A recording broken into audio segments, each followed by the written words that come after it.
এই হচ্ছে আমার খামারের সবচাইতে ছোট পাখি। সে যখন ডিম থেকে বের হয় তখন ওকে হাতে নেওয়া যাইতো না, এতটাই ছোট ছিল। আর ও সব পাখি থেকে বেশি দুষ্টমি করে, সে সবগুলোকে দৌড়িয়ে রাখে। অনেক ছোট, নিজে হাঁটতেছে।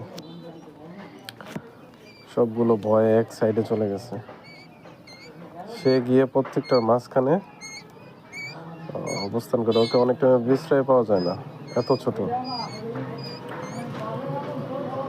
এই যে একটা পাখির পায়ে একটু সমস্যা, আশা করি ঠিক হয়ে যাবে ইনশাল্লাহ। এটা আমার প্রথম বেচের বাচ্চা। আমার নিজের এই ইনকিউবেটর, নিজের এই বীজ ডিম, এবং কি নিজেই বাচ্চা উৎপাদন করতেছি, নিজেই ডিম বিক্রি করতেছি আমার নিজের দোকানেই। এই যে দেখেন এই বাচ্চাটা কত বড়, মাশাআল্লাহ। ওইটার তুলনায় 3 ভাগের 1 ভাগ।